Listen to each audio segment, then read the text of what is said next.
केलाय, पण दूरवर गेला तरी यातना. कसा चालत जातो कोणास ठाऊक. सगळे थट्टा करतात म्हणून सतत दुःख करत असतो. मी एकटी असले की माझ्याबरोबर असंच बोलत असतो की आई, कुणी जरी मला पाहिलं ना तरी पुन्हा वळून पाहतात तरी मला असतात म्हणून. मलाही ऐकून वेळोवेळी त्याचं सांत्वन करून करून मन थकलं माझं. पण हे पांडुरंगा, विठ्ठला तुझ्या भक्तीवर माझा पूर्ण विश्वास आहे, पण तरी पण अस्तित्व समोर दिसतंय. काय करू?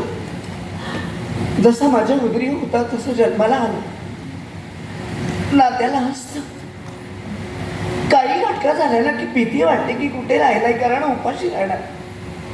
जोपर्यंत मी काही पर्वत नाही तोपर्यंत मुखात हात नाही जाणार त्याच्या नसतं. आणि हे तर त्याला डाव्या डोळ्यानं सुद्धा पाहत नाही. पण एक माझा दोष आहे की माझ्या बाळाचा. पांडुरंगा, मातृत्व म्हणजे तू दिलेली सुंदरशी देणगी, पण तेच जर मातृत्व माझ्या पतीच्या दृष्टीनं कलंकित आहे असं वाटतं. क्षणोक्षणी उठता बसता मला आणि माझ्या बाळाला दृष्टीनं देतात, यापेक्षा काही नाही. सतत त्यांना सांत्वनाची बुद्धी दे असं तुला मी सतत सांगत असते. काय करू? मी जन्म दिलाय खरं, त्याची यातना त्या माझ्या यातना आहेत आणि याच्यासाठी सतत त्याची काळजी लागून राहिलेली असते. काय होणार त्याचं? आज जोपर्यंत मी आहे तोपर्यंत माझा बाळ म्हणून मी जवळ घेते खरं, त्याच्या भुकेचं समाधानही करते. पण असा कसा दिलास तू बघला. त्याचे हस्त सुद्धा त्याच्या मुखात जाऊ शकत नाही, तो आपला उदरनिर्वाह करू शकत नाही. फक्त गुडघ्यापर्यंत पाय असलेला माझा बाळ चालत जाऊ शकतो, सुंदर बोलू शकतो. आणि मी मात्र तेच फक्त त्याचं मुख पाहून कौतुक करतो.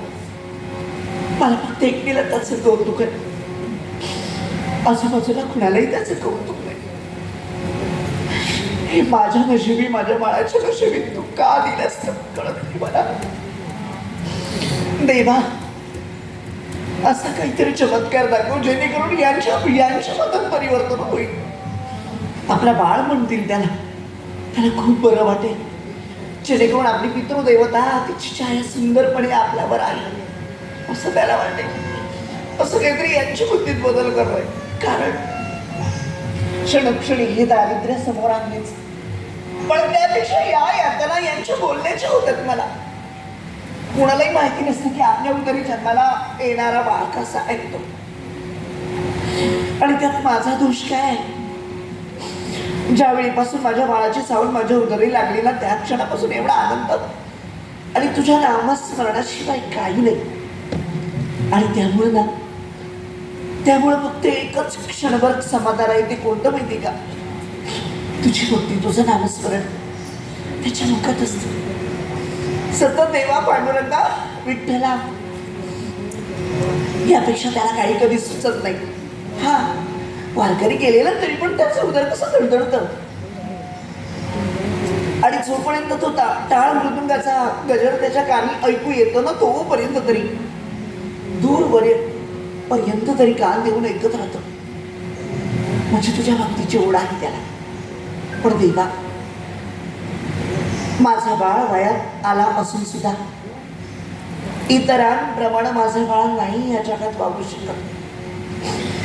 जोपर्यंत मी आहे तोपर्यंत हे सगळं आहे.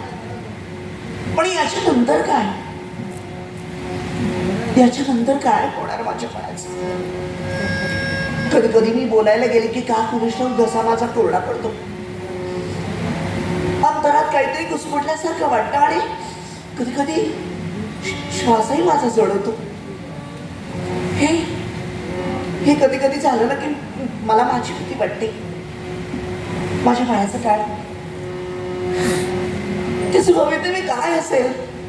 सगळीकडे अंधारात असलेला माझा बाळ कधी ना कधीतरी देवा त्याच्या भाग्याचा उदय होईल का रे? देवा,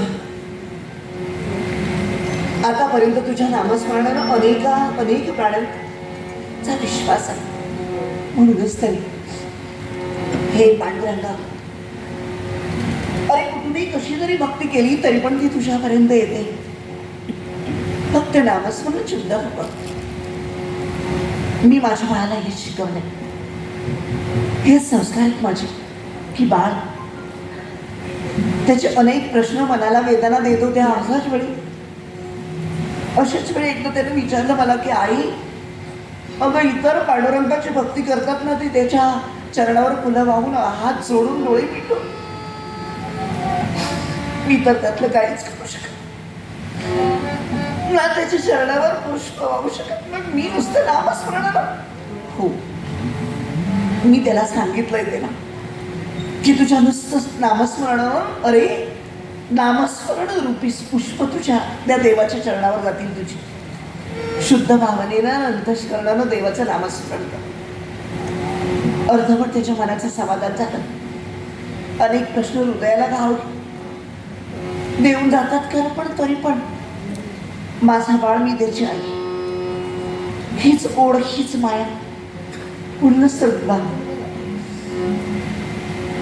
त्यापेक्षा ना मला एवढं सदृढ केलंस, त्यापेक्षा माझ्या बाळाला जर त्याच्या पावलाने सदृढ केलं असतंस ना आणि त्याची अवस्था माझी झाली असती ना, तर मी आनंदानं डोळे पिटायला तयार होतो. पण तसं तू केलं नाहीस. हे उलट झालंय सगळं. आणि म्हणूनच तर तो आला तरी पण आनंद वाटतो मला की इतर तू वयाला मोठा झाला म्हणून थट्टा करतात, पण मला माझा भाग त्या दृष्टीला मला तसंच वाटलं. माझ्या ओंजळीत राहणारा, माझ्याकडे प्रसन्नतेने पाहणारा, आणि मी काहीतरी बोलली ना की क्षणभर स्मित हास्य करणारा, एक खडी त्याच्या गालावर असलेला तो माझा बाळ, पांडुरंग रूपाचा, विठ्ठल रूपाचा. आणि म्हणूनच देव, तूच माझं देव आहेस. माझं बाळ हाही तुझ्याच कृपेचा प्रसाद आहे. म्हणूनच तर मग तळते ती देव तुटतंय देवा, तळमळते. या आईच्या हृदयाची ठाव तुला कळते ना देवा. मग माझं एवढंच मागणं आहे, माझ्या पिताजींना बुद्धी दे, जेणेकरून घरात आल्यानंतर तरी प्रसन्नतेने त्याच्याबरोबर बोलती. हो, इतर जगाचा आधार असलेल्या परमेश्वरा, अरे कीड मुंगीला सुद्धा तुझा आधार आहे.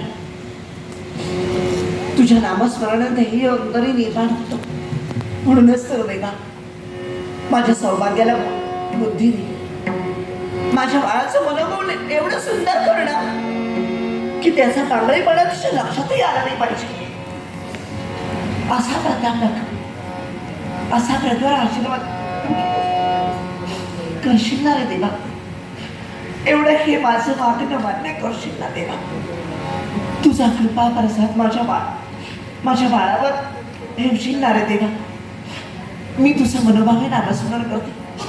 इतरांना ज्याप्रमाणे माझ्याबरोबर सुवासनी असले की बोध जातो तसाच तेच नामस्मरण, या एकांतात तेच साधणं आणि तेच तुझ्या समोर मी जोडते.